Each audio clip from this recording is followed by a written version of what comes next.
আজকে আমরা জানি যে বাংলাদেশের পররাষ্ট্রমন্ত্রী আজকে ভারত সফর করছেন।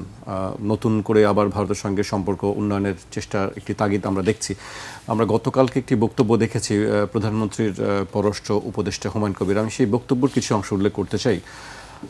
হাসিনার আর ভারতের সম্পর্ক তো আর হবে না, হাসিনা তো বাংলাদেশের নন এক্সিস্টেন্ট, রাজনৈতিকভাবে মরে গেছে আজকে প্রায় অনেক দিন হয়ে গেছে। হাসিনা আর আওয়ামী লীগ বলতে বাংলাদেশে কিচ্ছু নাই। সো এটা হচ্ছে একটা নিউ সম্পর্ক বিটুইন বাংলাদেশ অ্যান্ড ইন্ডিয়া। সাংবাদিকদের তিনি এই কথা বলেছেন। আপনি এই উদ্যোগকে কিভাবে দেখছেন? দুই দেশের মধ্যে যে একটি টানাপোড়েন ছিল সেই জায়গা থেকে আসলে উত্তরণের জায়গা কি বের হবে? জি, সেদিকে আসছি আমি।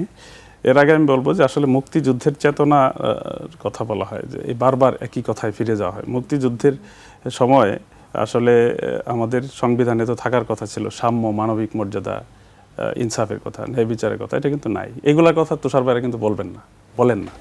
যাই হোক, তারপরে হচ্ছে আমরা বারবার শুধু একই কথা শুনছি যে ইউনূসের বিরুদ্ধে এখন অনেক কথা। তো ইউনূসের সাথে লন্ডনে বৈঠক কারা করলো, কে করছে? তো আসলে জামাত ইসলামী, এনসিপি করে নাই। তো এটাও কিন্তু আমাদের তো আসলে প্রশ্ন তোলা উচিত।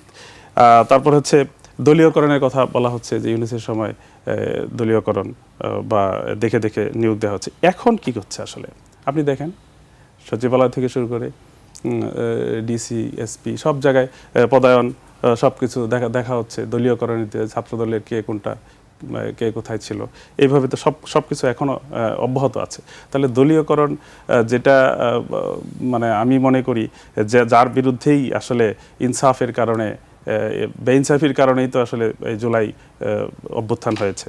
তো সেটা কিন্তু আবার ফিরে আসছে।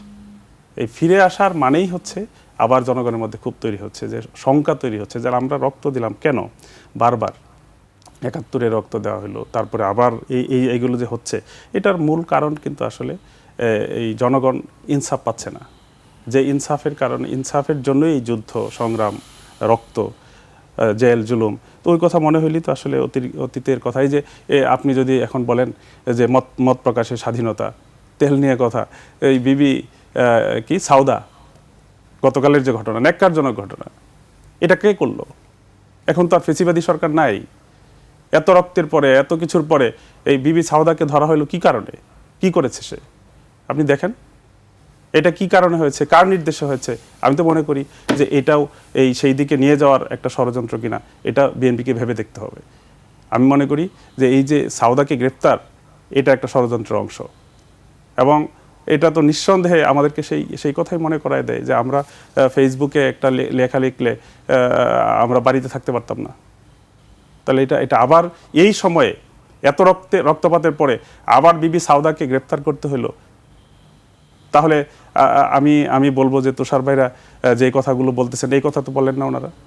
একজন নারী, উনি তো একজন নারী অধিকারের কথা অনেকেই বলেন।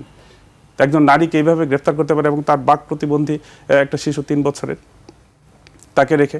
তো এইটা তো একবারও আমরা শুনি না যে নারীবাদী যারা আছে তারা তো একবারও কথা বলেন না। উনি একটু নেকআপ পরেন, একটু পর্দা করে চলেন, এই জন্য ওনার কোনো অধিকার নাই। নারী অধিকার মানে ওই নেকআপধারীদের নারী অধিকার থাকতে নাই। আমি মনে করি যে এই বিষয়টাও তুষার ভাই না, আপনাকে বলি নাই। আমি নারীবাদী অনেক সংগঠন আছে, আমি তাদেরকেই আমি মিন করব যে ওনারা তো এটা ভয়েস রাইজ করা উচিত, দাঁড়ানো উচিত। এখানে তো ডিফারেন্ট করা উচিত না। আর আরেকটা হচ্ছে যে তত্ত্বাবধায়ক সরকারকে আমি মনে করি যে এটা নিয়ে কথা তোলা এখন কেন হচ্ছে, এই কথাগুলো তো আগে ওনারা বলতে পারতেন, বলেন নাই তো। ওনারা তো এই লন্ডন বৈঠক করেছেন, অনেক খাতির তাদের সাথে, আমি একেবারে অনেক খাতির পর্যায়ে চলে এসেছি, আমাকে শেষ করতে হবে। ভারত সফরের বিষয়টি আমি জানতে চাই, খুব সংক্ষেপে যদি এক লাইনে বলেন যে ভারত এখান থেকে সম্পর্ক কিভাবে সম্ভব আসলে? আমরা মনে করি যে কোনো দেশের সাথেই তো আসলে সম্পর্কের আমাদের অবনতি হওয়ার কথা না। আমাদের সম্পর্ক সেখানেই মানে অবনতি হবে যদি আমাদের রাষ্ট্র, আমাদের জাতিসত্তা, আমাদের স্বাধীনতা, সার্বভৌমত্বের উপর যে রাষ্ট্র হস্তক্ষেপ করবে তাদের ব্যাপারেই আমাদের কথা আছে। ভারত যদি আমাদের স্বাধীনতা, সাহিত্য, সংস্কৃতি, আমাদের ভাব আদর্শ এগুলোতে হস্তক্ষেপ না করে, তাহলে তো তাদের সাথে অবশ্যই সুসম্পর্ক থাকবে। আমরা মনে করি ভারতের জনগণের সাথে আমাদের কোনো মানে আস্থার সংকট নাই, সেখানে আমি মনে করি রাষ্ট্রশক্তি বারবার আমাদের উপর হস্তক্ষেপ করার চেষ্টা করেছে। হ্যাঁ, এটা ঠিক, দেশ দখলের ডাইরেক্ট দেশ দখল ওনারা করবে না, কিন্তু ওনারা সাংস্কৃতিকভাবে, বাণিজ্যিকভাবে, অর্থনৈতিকভাবে সকল দিক থেকে ডিকটেট করার চেষ্টা করছে। এইটা জনগণ ভালোভাবে নেয় না।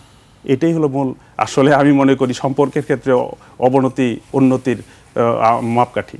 আমরা মনে করি যে ভারত যদি মূল লাইনে ফিরে আসে যে না, বাংলাদেশ একটা স্বাধীন রাষ্ট্র, তাকে মাথা উঁচু করে দাঁড়াতে দেওয়ার জন্য তাদের যে অধিকার সেইটুকু তারা দিবে, না হলে কিন্তু বাংলাদেশের জনগণ কখনোই এইরকম দাদাগিরি মেনে নেবে না। এটা যেটি আমার বলছেন কথা। যে ধন্যবাদ। আধিপত্য